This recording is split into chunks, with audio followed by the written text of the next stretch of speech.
Seigneur. Shalom les femmes des valeurs. Shalom à tous les enfants de Dieu. Que la faveur et la grâce du Seigneur soient notre partage aujourd'hui. Pour la grâce qu'il nous a accordée. Nous sommes là encore aujourd'hui pour vous parler de Dieu. C'est pour nous un plaisir. Aujourd'hui, comme d'habitude, nous sommes venus dans notre série « C'est mon histoire ». C'est mon histoire, ça fait un peu longtemps que nous ne partagions plus des histoires. Et vous aviez toujours dit que toutes les histoires que nous partageons, ce ne sont pas des histoires, au fait, ce sont des témoignages qu'on vous donne. Ce sont des témoignages de personnes que nous connaissons et des fois, ce sont de quelques femmes de valeur qui nous racontent leur vie, qui nous racontent peut-être leur témoignage. Et nous partageons ces témoignages par rapport aussi à la parole de Dieu pour amener ceux-là qui n'ont pas, ceux-là qui passent dans de mêmes situations. Nous les amenons à comprendre que le Seigneur les aime et qu'ils ne sont pas seuls peut-être à traverser certaines situations. Et tout ce qui peut leur arriver, c'est sous contrôle de notre Seigneur. C'est mon histoire aujourd'hui, concerne une fille qui s'appelle, comme d'habitude vous le savez, nous cachons les vrais noms et nous donnons les noms ou bien les prénoms qui nous viennent en tête. C'est l'histoire de Juliette. Elle était jolie, elle était très jolie. Vous la voyez. En tant que femme, vous vous dites, vraiment, ça c'est une belle créature. Elle était là, enviée de tous. Et c'est tout le monde qui lui faisait des hommages, parce qu'elle était très belle. Elle était très intelligente. Et elle avait la faveur de tous. Et partout, elle passait, on ne pouvait lui résister. Elle attirait les regards de tout le monde. Et elle avait tout ce qu'elle pouvait désirer. Elle, c'est Juliette. Alors, elle était tout petite à l'âge de 17 ans. Elle était chez ses parents. Mais déjà, elle se comportait comme une grande personne. C'est-à-dire qu'elle s'aimait. Et quand elle se mettait à se faire belle, elle le faisait. Elle prenait du temps. Elle dépensait son argent pour se faire belle. Et en grandissant déjà, elle ne pouvait pas écouter quelqu'un. Elle ne pouvait pas suivre les conseils de ses parents. Elle était déjà une grande personne. Elle ne pouvait plus écouter les conseils de ses parents. Tout ce que ses parents lui disaient, ça passait, n'était pas considéré. Et elle pouvait vivre sa vie. Elle pouvait aller où elle veut.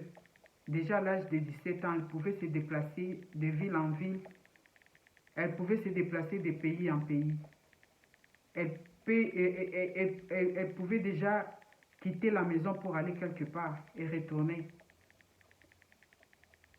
Et ses parents se dérangeaient. Ses parents se demandaient qu'est-ce qu'il faut faire. Parce qu'elle était l'aînée de la famille. Ses parents ont tout fait. Mais elle s'aimait beaucoup. Elle profitait de sa beauté pour faire ce qu'elle voulait faire. Et ses amis l'admiraient. Les hommes l'aimaient. Et elle, Juliette, avait le goût des grandes personnes. C'est-à-dire que des hommes plus âgés des hommes plus âgés qu'elle. Donc ce qui fait qu'elle pouvait avoir tout ce qu'elle voulait. Et ses parents pleuraient. Ses parents la suppliaient de les écouter. Et chaque fois, sa maman lui disait, La vie est tellement compliquée.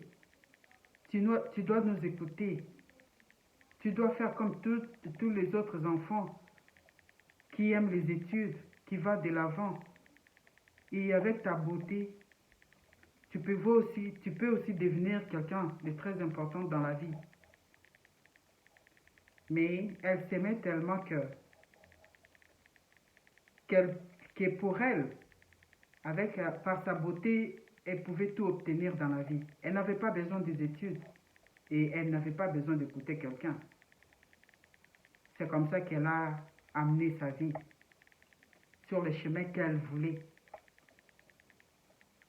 Arrivé à un moment, après plusieurs années, elle avait quitté chez elle pour aller habiter chez un homme. De là, elle n'habitait pas seulement chez cet homme-là, mais elle pouvait prendre plusieurs hommes, des hommes plus âgés qu'elle. Après un temps, elle constatera que son corps ne répondait plus. Elle était devenue malade. Elle a commencé à souffrir. C'est à ce moment-là qu'elle a pensé à ses parents, qu'elle s'est souvenir de ses parents, et elle a décidé de retourner là où habitaient ses parents. Et les parents étaient très contents de voir leur enfant revenir, mais pas comme elle était auparavant.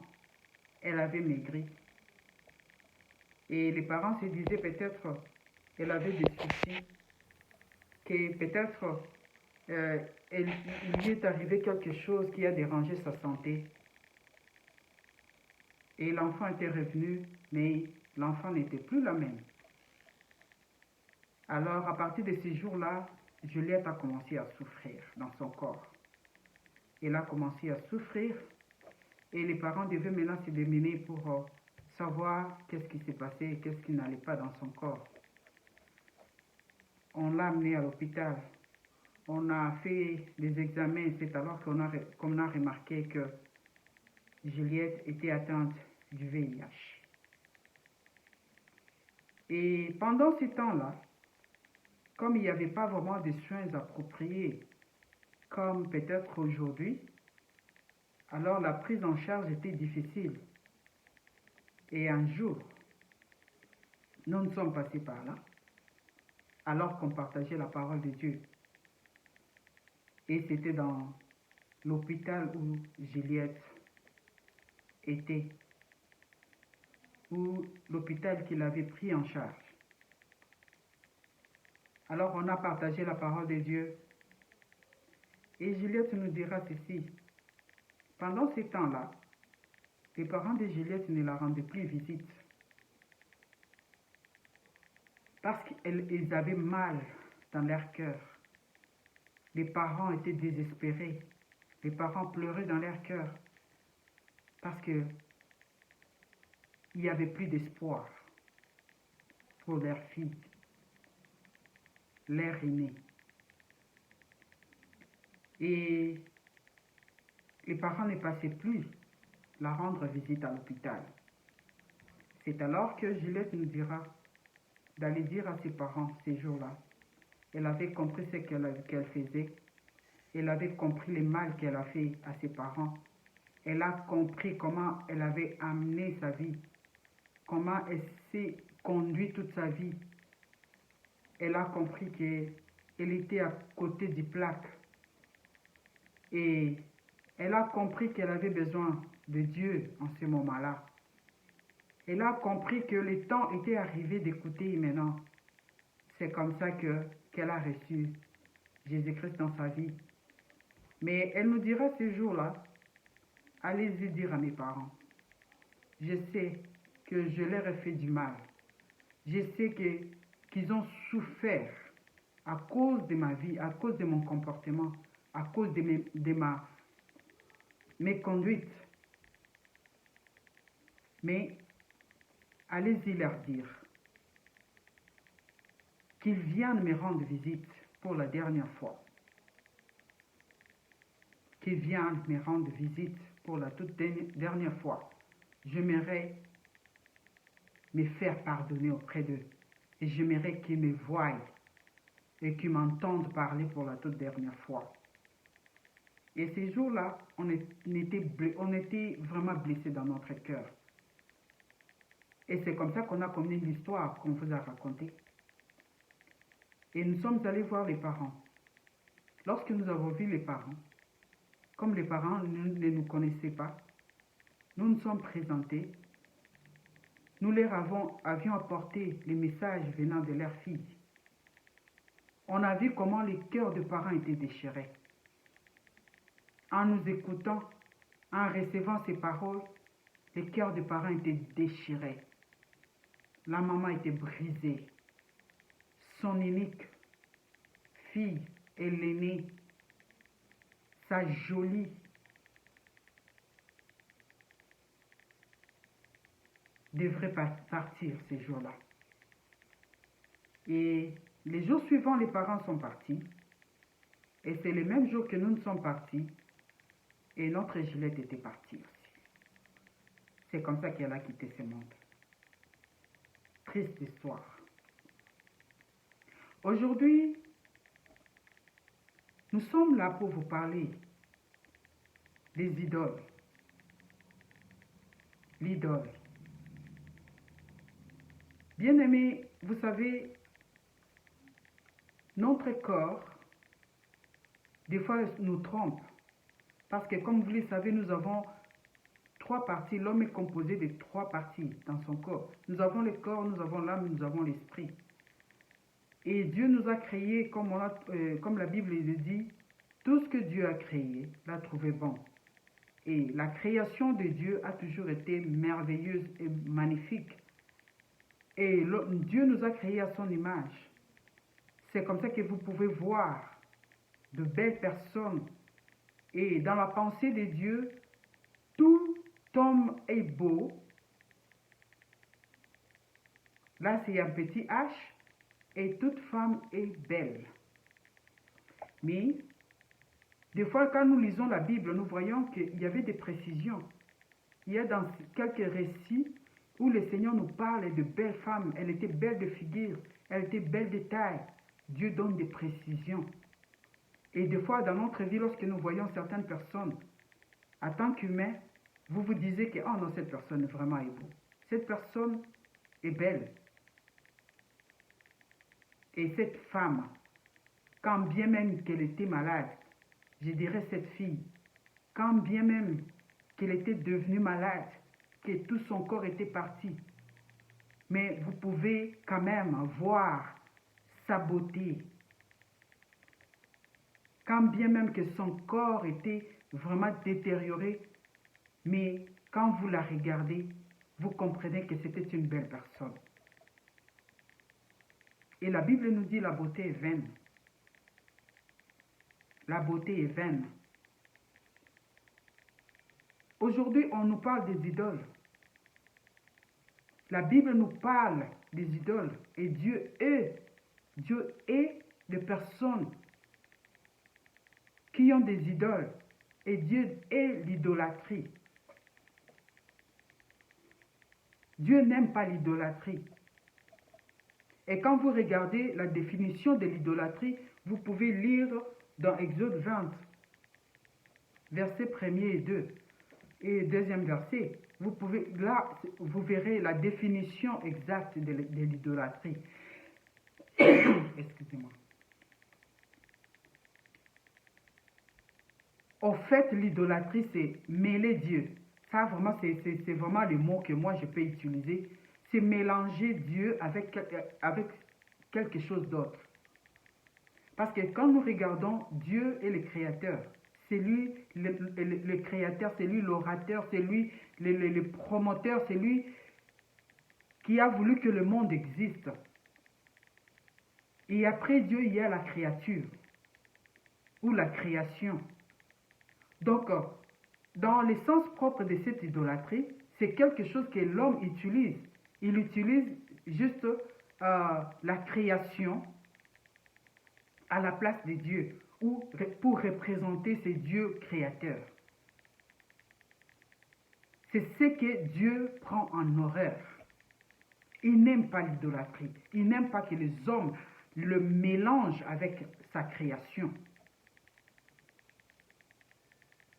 Et nous allons lire, comme vous le savez, on n'a pas l'habitude de lire, mais je vais vous lire ces textes de base de l'idolâtrie dans Deutéronome 4, 25 à 26.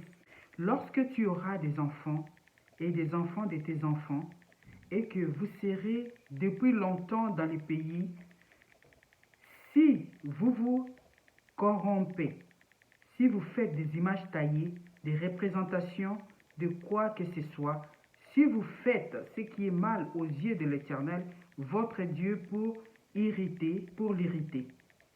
J'en prends aujourd'hui à témoin contre vous, les ciels et la terre.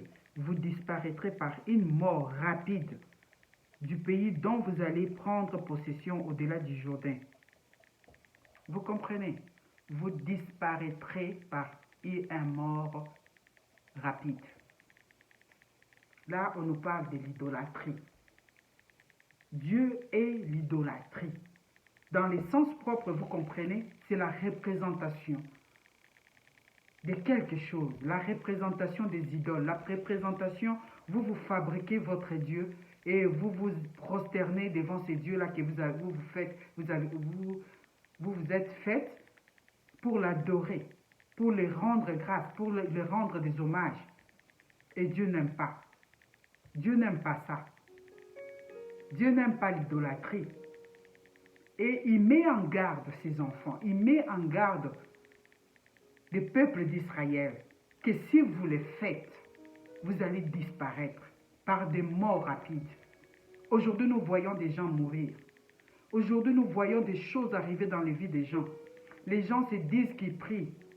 L'exemple de cet enfant, il s'est confié à sa beauté. Elle a dit comme elle était belle, sa beauté l'a trompée. Elle croyait qu'elle ne pouvait plus, elle était devenue au-dessus de tout le monde. Elle ne pouvait pas écouter ses parents parce qu'elle était jolie. Et moi, j'ai toujours dit, je le répète toujours parce que je parle beaucoup plus aux femmes, j'ai dit, des fois, la beauté extérieure, la beauté de la figure, fait faire aux gens, fait commettre aux gens, surtout aux femmes, beaucoup de bêtises. Puisque quand quelqu'un se fie à sa beauté, elle se dit qu'avec sa beauté, elle peut tout faire. Et vous verrez que les gens passaient beaucoup de temps, dépensaient beaucoup d'argent parce qu'elle a son idole. Son idole, c'est sa beauté. Son idole, c'est sa figure. Son idole, c'est sa taille. Son idole. Et lorsque les gens la complimentent, elle s'est fait son idole à elle. Parce qu'elle sait qu'elle a une belle taille. Elle peut tout avoir. Et elle se confie en ça. Combien de personnes aujourd'hui, c'est vrai, nous devons garder notre santé. C'est-à-dire que normalement, même la Bible nous dit, Paul nous dit, il dit à Timothée, je veux que tu prospères à tous égards, comme prospère l'état de ton âme. Pardon. Alors, Dieu veut que nous puissions prospérer physiquement, spirituellement.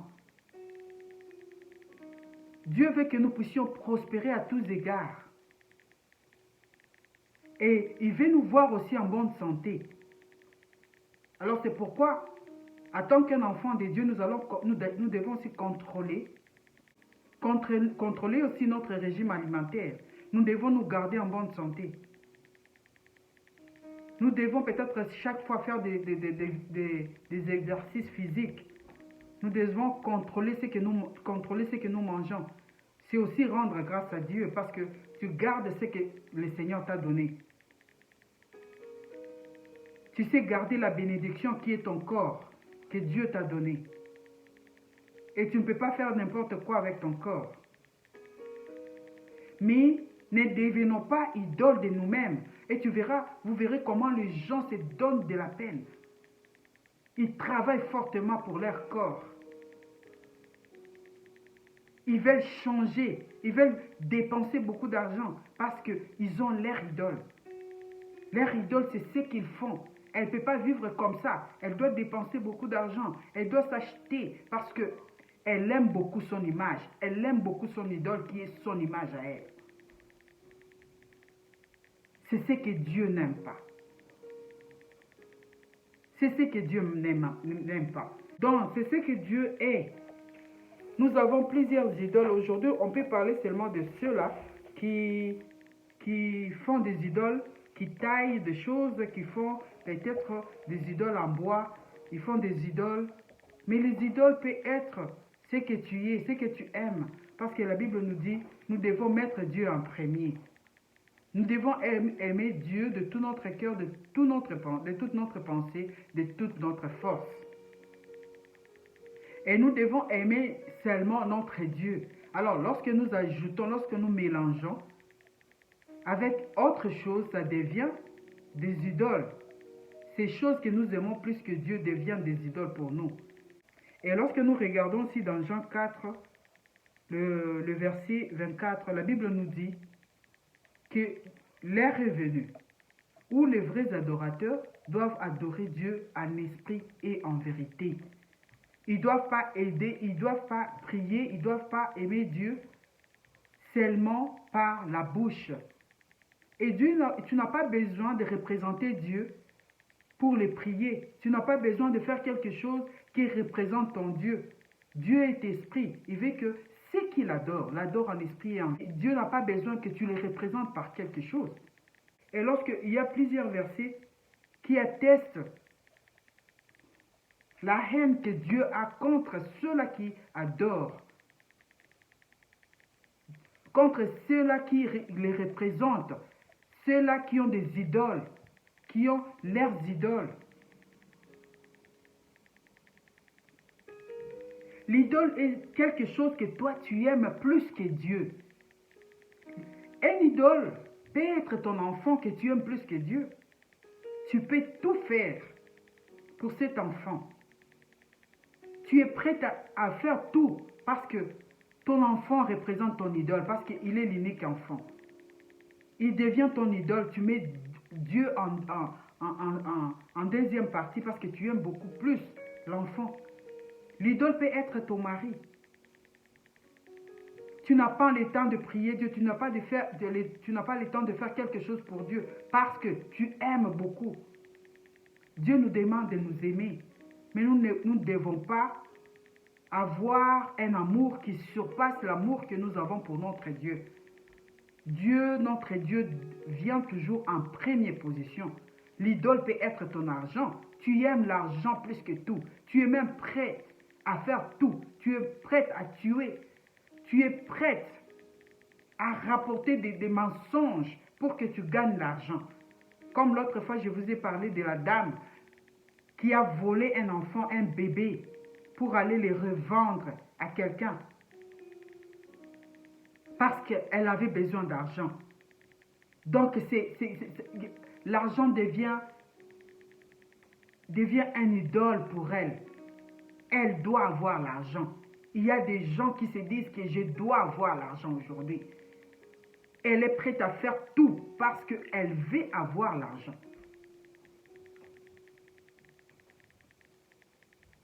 L'idole peut être ton travail. Tu ne dors pas. Tu veux travailler à tout prix parce que ça représente ton idole. Tu n'as même pas le temps de te reposer. Et vous savez, la Bible nous dit,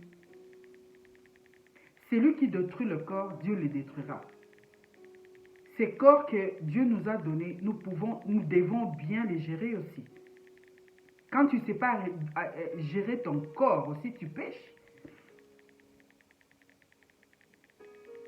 Si tu ne sais pas donner du repos à ces corps, il y a des gens qui travaillent sans relâche. Il y a même un monsieur qui est mort ici parce que il était surmené. Et il est mort dans son sommeil. On dit qu'il travaille sans relâche parce qu'il devait aider sa famille qui était en dehors du pays. Alors il ne prenait pas du repos, il ne dormait pas parce qu'il devait travailler les matins. Quand il termine, il va encore dans notre travail. Donc finalement, il ne dormait pas. Il a trouvé la mort.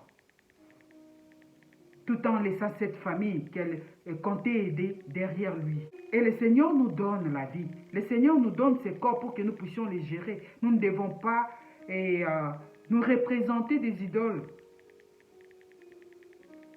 Donc en fait, l'idole, c'est quelque chose que tu aimes plus. Tu es prêt même à sacrifier les gens. Une femme est prête parce qu'elle a quelque chose qu'elle fait en dehors de son mariage. Elle a ses amis. Elle est en mesure de sacrifier même son mariage parce que son idole, ce sont ses amis. Elle doit avoir ses amis, elle doit voir ses amis, elle doit partir avec eux, elle doit être au milieu de ses amis à tout prix. Donc ça devient une idole pour elle. Elle est même prête à détruire son mariage. Elle est même prête à détruire ses enfants. Mais du moins qu'elle reste avec ses amis. Bien-aimé, Dieu est l'idolâtrie. À cause de l'idolâtrie, cette petite fille est partie très jeune. Parce qu'elle a trouvé, comme on dit chez nous, moi si Ndenzoto. Elle s'est fiée à son corps. Elle s'est fiée à sa beauté. Elle a vu que tout le monde pouvait la regarder. Elle pouvait avoir tout ce qu'elle veut parce qu'elle a la beauté. Mais elle avait oublié que la Bible dit que la beauté est vaine.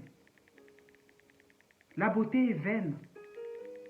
Après 3 jours, quand vous regardez, et la science nous dit qu'après 3 jours, sous terre, les corps des morts s'éclatent. Alors cette beauté-là sera partie. Et personne ne peut se tenir là où il y a un mort qui est déjà décomposé. Et nous voyons comment les humains fuient. La beauté est vaine. Et Dieu est l'idolâtrie. Dieu est l'idolâtrie. Et vous allez aussi lire dans Colossiens 3, verset 5.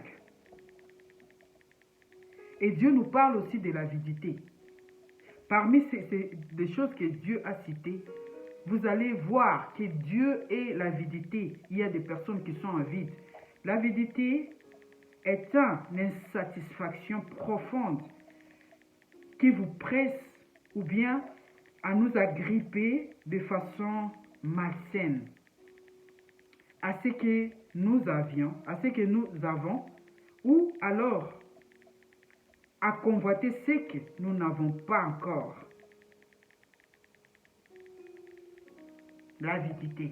Il y a des personnes qui sont vraiment avides. Ils ont des choses, ils s'accrochent à ça. Tu peux voir quelqu'un qui est même prêt à mourir parce qu'elle veut toujours garder l'avidité. Excusez-moi.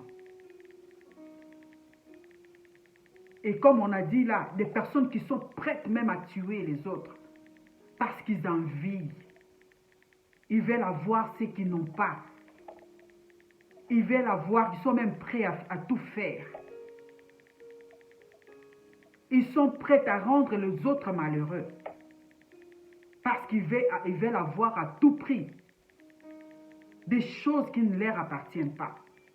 Vous êtes même prêt à tuer votre frère parce que vous voulez avoir ses biens. Vous êtes même prêt à tuer votre soeur parce que vous voulez avoir son mariage, parce que vous voulez avoir ses enfants, parce que vous voulez avoir ses biens. Parce que vous l'enviez. Et c'est des personnes qui tuent les autres, ce sont des membres de famille. Ce sont des personnes qui vous connaissent. Ce sont des personnes qui prétendent être de bonnes personnes pour vous. Des personnes qui vous chérissent. Des personnes qui prétendent vous aider. Ce sont les mêmes personnes qui vous font du mal. Parce qu'à tout prix, ils veulent bien avoir ce que vous avez. Ils veulent se procurer de ce que vous avez. C'est ça le cœur de l'homme. Et la Bible dit que le cœur de l'homme est tortueux. Et la Bible, Jésus-Christ a dit, vous aurez pour ennemis les gens, tu auras pour ennemis les gens de ta maison. Ceux qui tuent les autres, ce sont des personnes tout proches. Ce sont des personnes qui vous chantent leur amour tous les jours.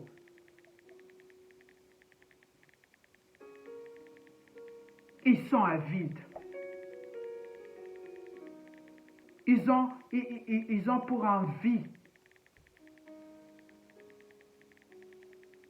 ce qui ne leur appartient pas. Ils pratiquent l'idolâtrie.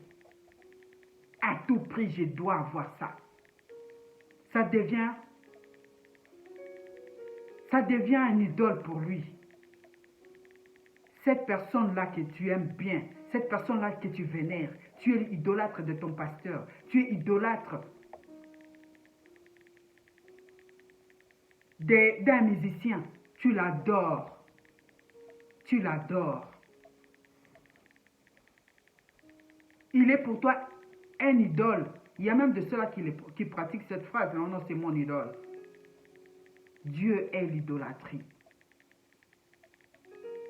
Tu aimeras l'Éternel seul, de tout ton cœur, de toute ton âme, de toute ta force, parce que c'est lui qui t'a créé.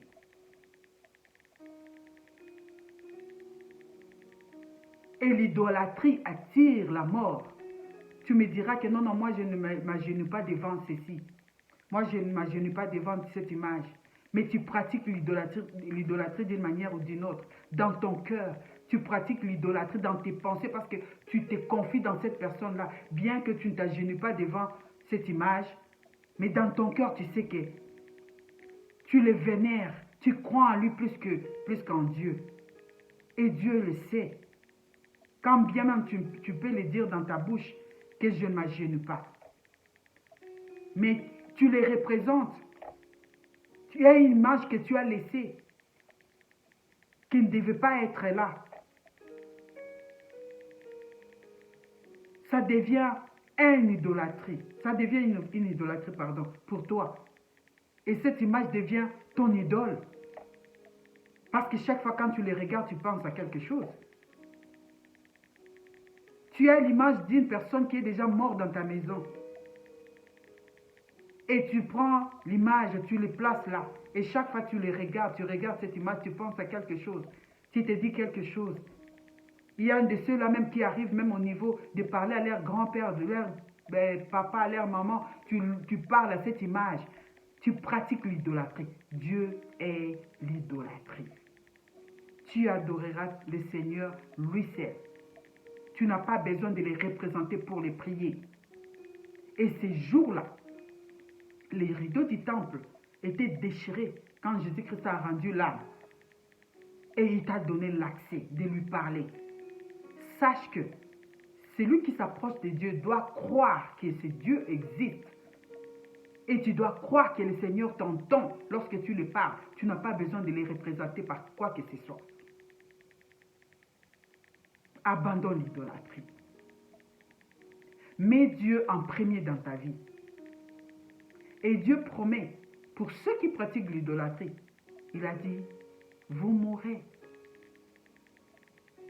Il va vous tuer d'une manière ou d'une autre. Il le fera, à moins que tu te ressaisisses, à moins que tu renonces à l'idolâtrie, à moins que tu renonces dans ce que tu aimes là. Et cette chose que tu adores, cette chose que tu vénères, c'est ce qui va te tuer.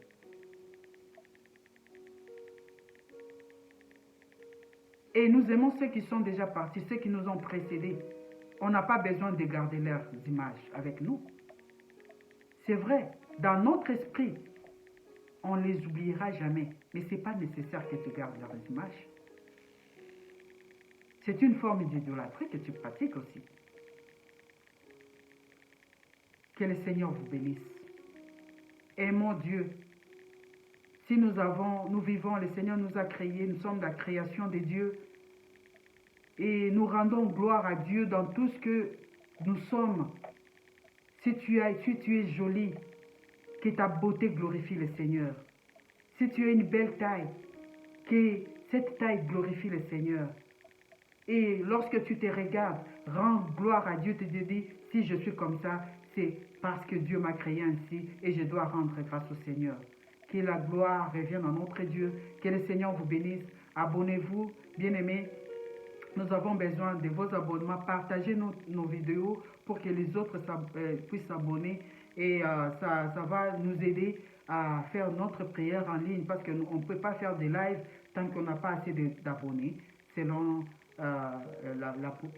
comment, euh, la politique de YouTube.